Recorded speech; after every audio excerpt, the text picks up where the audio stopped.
This is a picture of the funeral procession for Jewish socialist revolutionary Kurt Eisner, who had been a member of Karl Marx's party, the Social Democratic Party of Germany, the SPD, and yes, that is Hitler. There's also video footage of this event where Hitler is visible, although I can't show it here for copyright reasons, and there's contemporary evidence explaining why Hitler was elected into Kurt Eisner's Bavarian People's State, and then after Eisner's Socialist Republic collapsed, he was elected again into a Bavarian Soviet Republic, which was communist, and why, despite being a raging anti-Semite not long after, Hitler was attending the funeral of a Jewish socialist revolutionary who was the leader of that Bavarian Socialist Republic. Also, one of Hitler's chauffeurs, Julius Schreck, founder of the SS, and seen here with Adolf, fought in the Bavarian Red Army. And Freikorps fought against this Soviet Republic with members including Ernst Röhm, Hans Frank, Rudolf Hess, and both of the Strassers, who were supposedly the left-wing element of the Nazi Party but were fighting against the communists in 1919, whereas Hitler and his chauffeur were fighting for them. There's a lot to unpack here, so let's get on with it. Let's start with the facts. On the 7th of November 1918, before the Social Democrats seized power all over Germany, Kurt Eisner, a Jewish revolutionary, quit Karl Marx's Social Democratic Party because he thought it wasn't revolutionary enough and conducted a putsch in Munich. As leader of the Bavarian Independent Social Democrats, he founded a far-left Bavarian Socialist Republic, also known as the People's State of Bavaria. Eisner wanted independence from the Weimar Republic and attempted to reform the capitalist system into a socialist one, although he promised that they would not do what Lenin had done in Russia. Well, a soldier called Adolf Hitler was elected into the Soldiers' Soviet Council and became the deputy battalion representative. He was elected by his fellow soldiers, who also overwhelmingly voted for the Social Democrats in January 1919, meaning that they thought that Hitler best represented their socialist views. But this Bavarian socialist regime was unpopular in the countryside and lost support after the election of January 1919. I mean, it's no wonder, since just like every other socialist regime, they failed to maintain food supplies, or provide jobs, or keep the transportation system functioning. Workers began to heckle Eisner and shout him down at meetings. In cabinet, Eisner was angrily told by one of its members, "You are an anarchist, you are no statesman, you are a fool, we are being ruined by bad management." So, an aristocratic student and former officer, Graf Anton von Arco-Valley, assassinated Kurt Eisner on the 21st of February 1919, ironically as Eisner was on his way to resign. There is film footage and a still photograph showing him, Hitler, marching in the funeral procession of the Bavarian independent leader Kurt Eisner, wearing a black mourning armband and another red one in support of the socialist government. Here again is the still photo, and I can't show the footage of Eisner's funeral because I don't want my video to get copyright striked by YouTube, but I have seen it, you can find it if you're determined, and Hitler is in it. Hoffman's photograph is grainy, but both he and his son have confirmed that the photo depicts Hitler. In fact, an arrow had been affixed to the photo's negative that points directly to Hitler, either by Hoffman, his son, or his grandson. In the early 1980s, Hoffman's son publicly confirmed that the man in the photo was indeed Hitler. While Hitler could easily have joined, for instance, the Thule Society, which had inspired Eisner's assassination and which was full of future National Socialist leaders such as Alfred Rosenberg, Rudolf Hess, or Hans Frank, Hitler chose publicly to show his support for Eisner. Sepp Dietrich, later a general in the Waffen-SS and head of Hitler's SS Liebstandarte, was elected chairman of a soldiers' council in November 1918. So yes, Hitler and Dietrich were elected into a revolutionary socialist government in 1919, and Hitler took part in the funeral procession of Kurt Eisner, who was Jewish, which is why he may not have wanted to admit that later in Mein Kampf. Towards the end of November 1918, I returned to Munich. I went to the depot of my regiment, which was now in the hands of the soldiers' councils. As the whole administration was quite repulsive to me, I decided to leave it as soon as I possibly could. He said he left Munich and then... The situation there could not last as it was. It tended irresistibly to a further extension of the revolution. Eisner's death served only to hasten this development and finally led to the dictatorship of the councils, or, to put it more correctly, to a Jewish hegemony, which turned out to be transitory, but which was the original aim of those who had contrived the revolution. Hitler claims he was having doubts whether he could shape events at this time, and then says...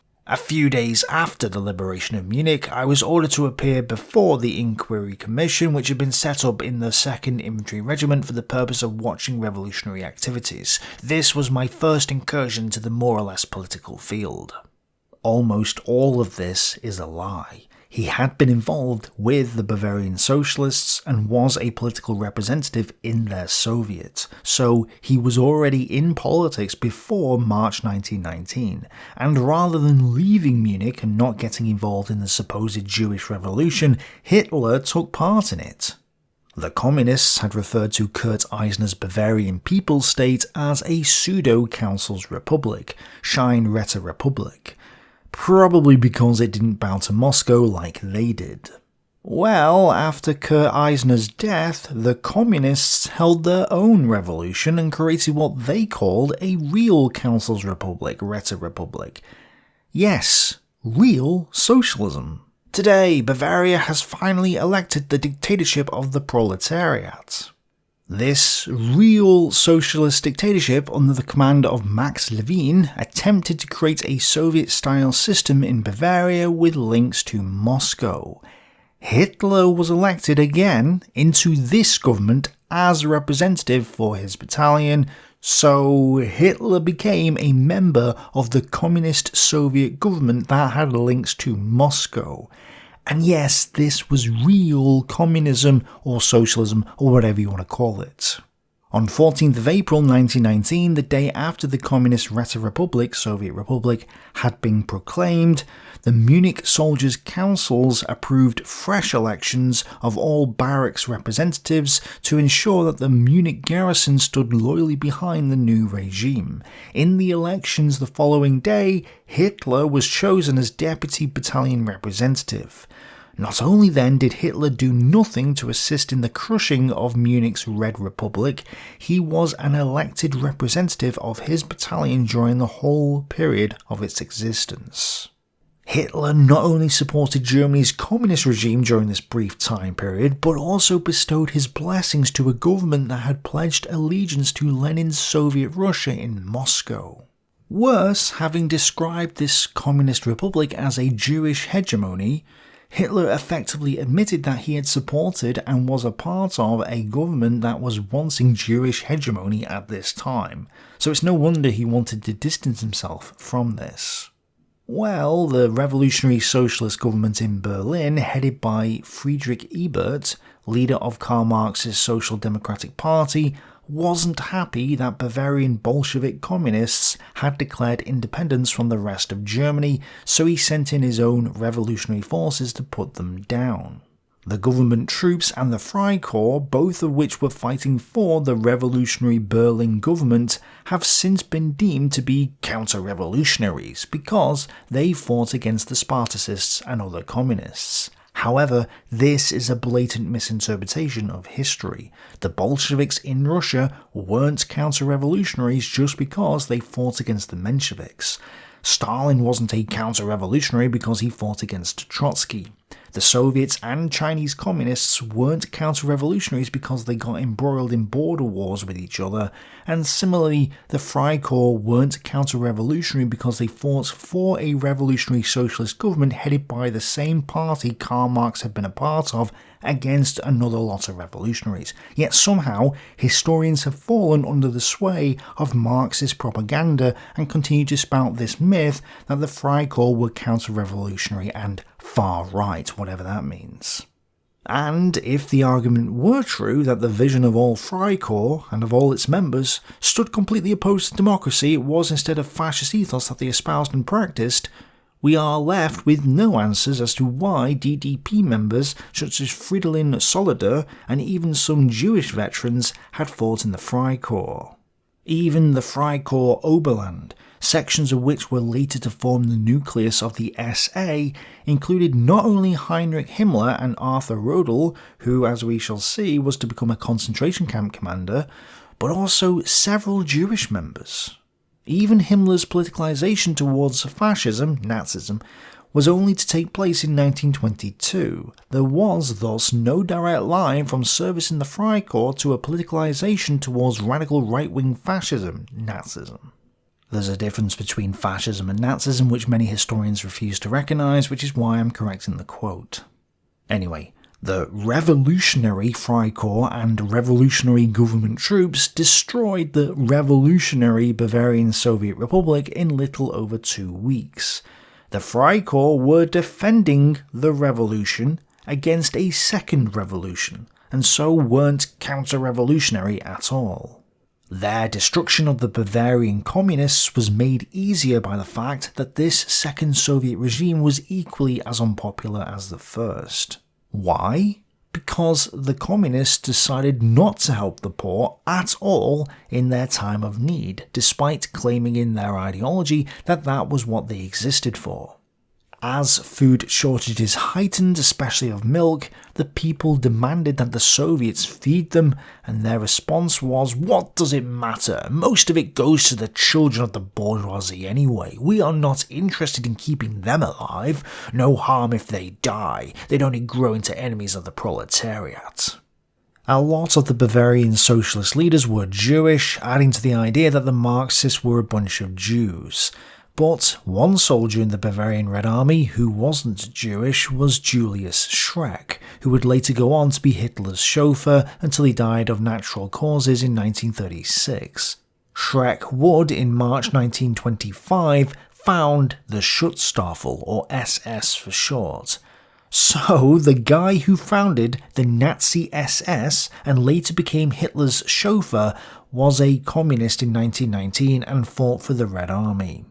Hermann Esser, one of Hitler's earliest supporters, who became the first propaganda chief of the NSDAP, had been for a while a journalist on a social democratic newspaper. Gottfried Feder, whose views on intra-slavery so gripped Hitler's imagination in summer 1919, had sent a statement of his position to the socialist government headed by Kurt Eisner the previous November. Just to point out, Gottfried Feder was one of the founders of the German Workers' Party that would later become the National Socialist German Workers' Party, or NSDAP, the Nazi Party. It's also interesting that many socialists will say that the Nazi Party did attract socialists to its ranks in the early days, but it was all a trick, and Hitler had them bumped off, proving that he wasn't a socialist. They talk about Ernst Röhm getting assassinated in the Night of the Long Knives, and also that Hitler killed Gregor Strasser and exiled his brother Otto Strasser, all of whom supposedly represented the left-wing socialist element of the National Socialist Party. There's a million counter-arguments against this, but on the topic of this video, it's interesting that neither Ernst Röhm nor the Strassers participated in the Communist Bavarian Socialist Republic. You'd think that they, as the left-wing socialist element, would support the communists, but not only did they not, they actually fought against it. Both Strassers and Ernst Röhm were members of Freikorps EP, along with Hans Frank and Rudolf Hess. Hans Frank would be the guy who took charge of Poland and oversaw the extermination camps.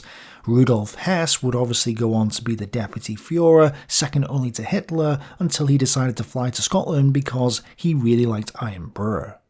And Epp would later be appointed by Hitler to Reichsgovernor of Bavaria in 1933, so all of these supposedly left-wing elements of the Nazi Party fought in the supposed far-right counter-revolutionary movement against the communists in Bavaria, which Schreck and Hitler were in. So, who was the left-wing element of the party again?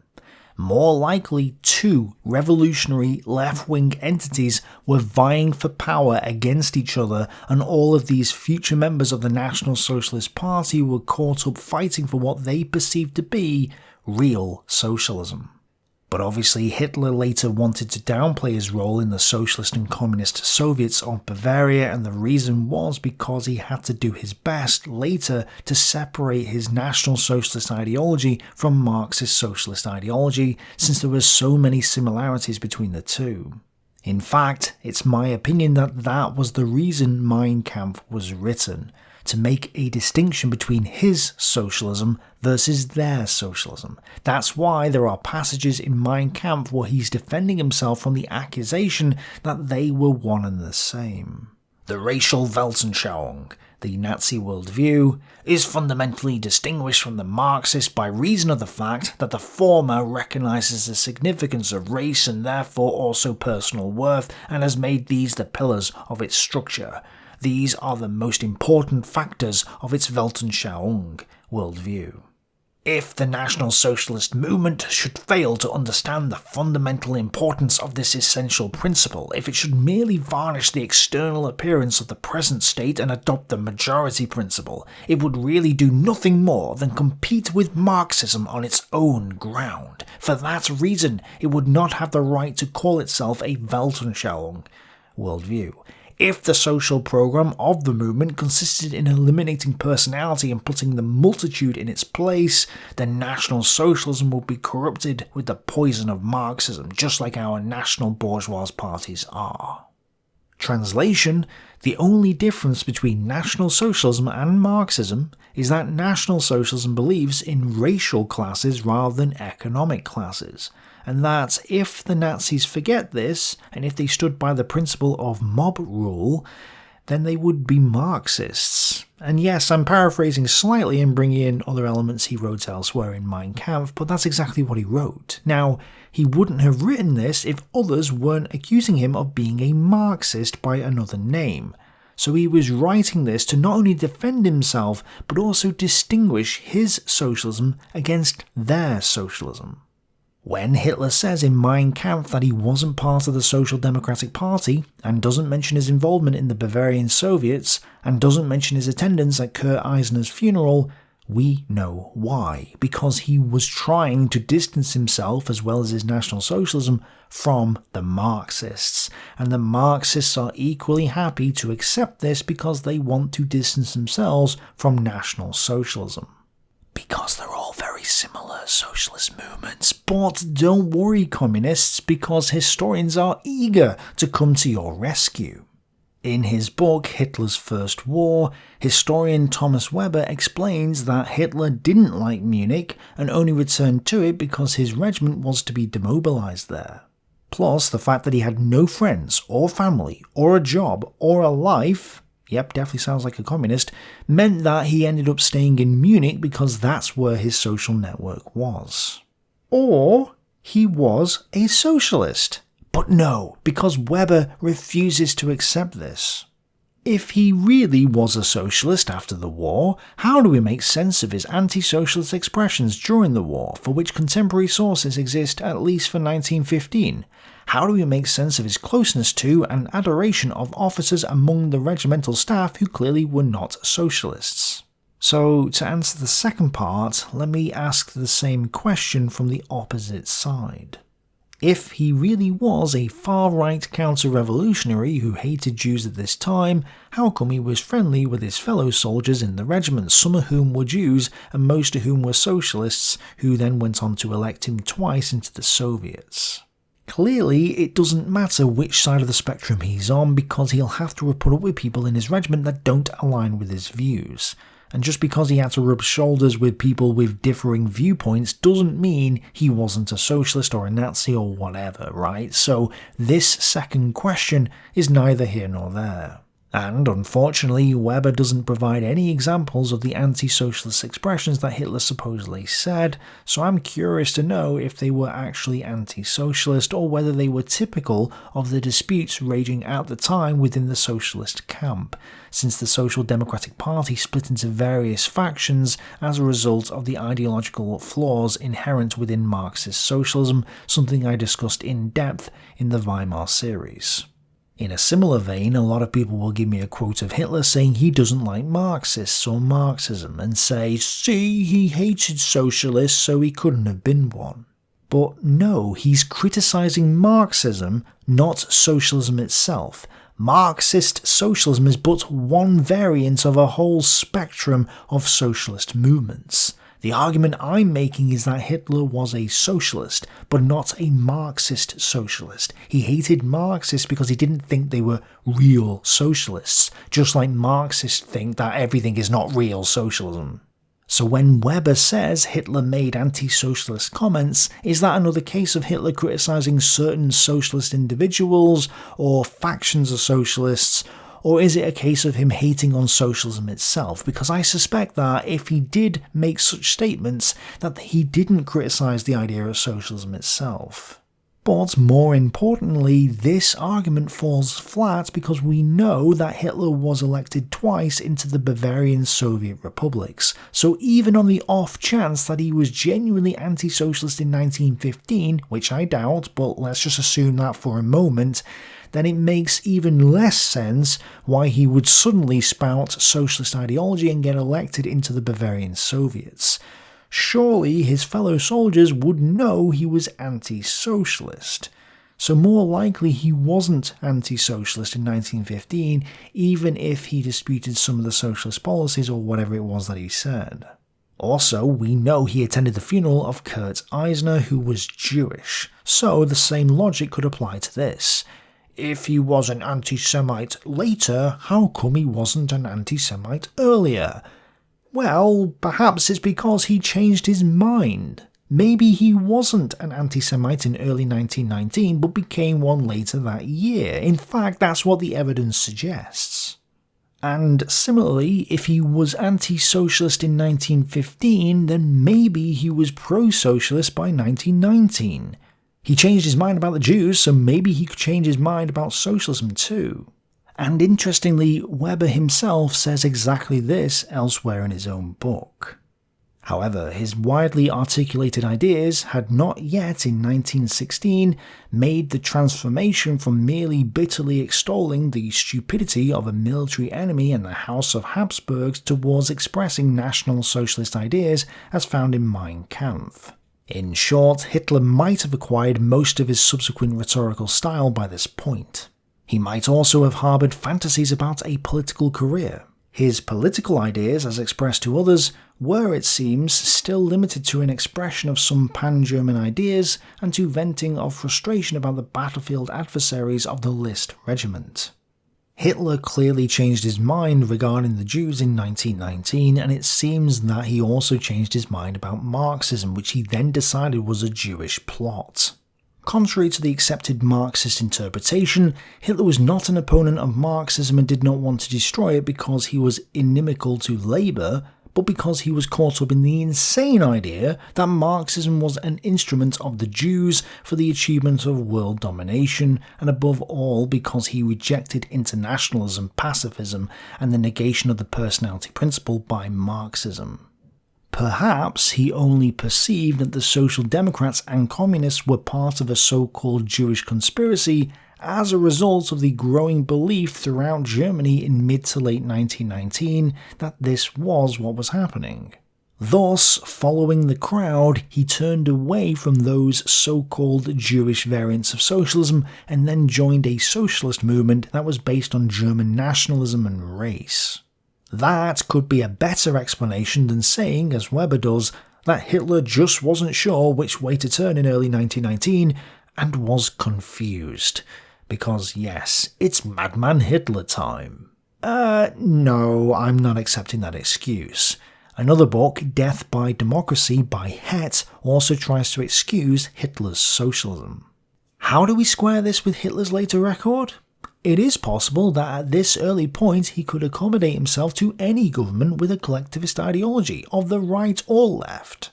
More likely, it was simple opportunism. Private Hitler did not want to return to his pre-war life of poverty and isolation. The army had become his home as well as his employer, and if staying in it meant serving a radical socialist government, so be it. Right. He hated Marxists with a passion, but was willing to join them in 1919 because he didn't want to leave the army, even though he could have joined the Freikorps or some other nationalist organisation, or just not gone into politics and have just stayed in his regiment. But no, he was such an opportunist that he decided not to look for other opportunities. Well, the alternative to this argument is much simpler. He was a socialist and remained so throughout his life. That would actually be the best conclusion here. But of course, we're not allowed to consider that option. Hitler's shift from revolutionary socialism to the anti-Semitic far right is important too. Oh yes, that's right, he can't be on the left because Hitler hated the Jews, and we know that no socialist ever hated the Jews. Nope, none whatsoever. Except Karl Marx did, so did Stalin, and so did Lenin as well, actually, and most of the members of the Labour Party. Are we just going to ignore the fact that anti-Semitism is a left-wing position? Are we going to ignore the fact that Hitler was a revolutionary and that National Socialism conducted a failed revolution in 1923 and a successful one in 1933? Also, Hitler implemented far more socialist policies than the Social Democrats ever did. Are we just going to ignore all that because we don't want anyone to realise that anti-Semitism is fundamental to socialist ideology? Christ drove the Jewish money changers out of the temple, and that the money changers of our age enlisted on the side of tyranny happen again to be Jews is perhaps no more than a historic coincidence. As Samuels writes, racial intolerance against Jews plays little part in the question of whether Hitler's own beliefs were more right-wing or left-wing, since historically the socialist movement from day one has been hostile to the Jews and their capital merchant culture. Unsurprisingly, Ian Kershaw gives a very similar view to Het in his biography of Hitler. After providing evidence that Hitler was elected into the Soviet Council's Republic, Kershaw writes, "How to interpret this evidence is, nevertheless, not altogether clear. Because having swallowed the blue pill, he can't accept what the facts are telling him. Instead of admitting that nationalism and anti-Semitism are actually left-wing ideas, Kershaw dismisses this and says, ideological muddle-headedness, political confusion, and opportunism combine frequently to produce fickle and shifting allegiances. No, the only muddle-headedness here is the historians who can't fathom why glorious socialism and communism might not be what they dream it is. Also, while we're on the subject, the reason why you can't define fascism, Kershaw, is because you're denying what's at the beating heart of it, socialism. That's why Kershaw also doesn't like the idea of Hitler being a socialist who formed his own racist nationalist version of socialism. If, as seems almost certain, Hitler felt compelled to lean outwardly towards the majority Social Democrats during the revolutionary months, it was not prompted by conviction, but by sheer opportunism, aimed at avoiding, for as long as possible, demobilization from the army. I see. So the reason Hitler got into power in 1933 and implemented more socialist policies than anyone else before him in the history of Germany, including both the socialists and the communists, was because he was trying not to be demobilized. Really? Is that the conclusion we're really coming to, Kershaw? Kershaw then speculates, with no evidence at all, that Hitler was against the left at this time, which is why the soldiers voted for him, contradicting what he stated earlier in his book about them being in favour of the socialist government. In other words, we have a Marxist historian floundering to explain away the reality that Hitler was a communist in 1919. Hitler was probably known to those around him, at least towards the end of April, which is after he was elected the first time, for the counter-revolutionary he really was, whose actual sympathies were indistinguishable from those of the white troops preparing to storm the city. Again, no evidence here, just speculation. Also, he was elected into the socialist government before April, February in fact, so this is more clutching at straws. Also, if Hitler was a counter-revolutionary, Why wasn't he fighting with the supposed counter-revolutionary troops, the Freikorps? Why instead was he elected into the revolutionary government? Why did he never join the forces of counter-revolution and instead mounted his own revolution in 1933 with a failed one in 1923? Again, speculation and a dismissal of the evidence because the facts don't fit into Kershaw's blue-pilled worldview. Historian Richard Evans, a historian who has his roots in the Marxist tradition, gives a detailed history of the Bavarian Soviet Republics, yet doesn't even mention that Hitler was elected into them in 1919. He takes Hitler's view, clearly incorrect, that his first interest in politics came as he joined the German Workers' Party in September 1919. I can't imagine why a historian who has his roots in the Marxist tradition would do this, but what's really interesting is that Evans says this. While conventional right-wing politicians delivered lectures or spoke in a style that was orotund and pompous, flat and dull, or rough and brutish, Hitler followed the model of social democratic orators such as Eisner, or the left-wing agitators from whom he later claimed to have learned in Vienna. Well, isn't that strange? Yes, he might have listened to these socialists in Vienna, but also he might have listened to them during his stint as a socialist and communist in early 1919. I mean, Hitler attended Kurt Eisner's funeral, so maybe he heard him speak during his time in the Bavarian People's State. Did Kurt Eisner ever go to Vienna before the war? If not, then the only opportunity Hitler would have had to hear him speak would have been during late 1918 and early 1919, just when he was elected into the Soviets. So why aren't we allowed to put two and two together here? Why must we excuse and ignore the growing convergence of evidence? What these historians are forgetting is that during this time, various social democratic groups were trying to bring the ideas of socialism and nationalism together. At the same time, deviant socialist movements were deemed right-wing extremists and similar by so-called orthodox Marxists. In fact, this practice still goes on, with Noam Chomsky calling Lenin and the Bolsheviks right-wing in a speech given in 1989.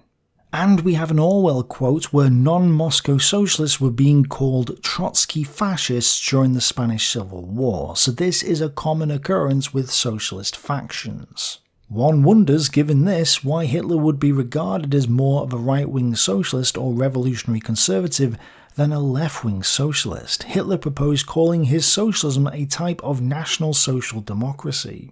And finally, as Ian Kershaw himself admits, Hitler only started hating on the Bolsheviks and the Jews in the summer of 1919, after the fall of the Bavarian Soviet Republics. So, the evidence points clearly to the fact that Hitler was a communist in early 1919. Both the Marxist-influenced historians and the National Socialist ones will, of course, try to excuse their way out of this for ideological and financial reasons, but by doing so they're just highlighting the fact that they carry a deep ideological agenda to push the idea that there is a separation from so-called real socialism and the other variants of socialism that they do not like.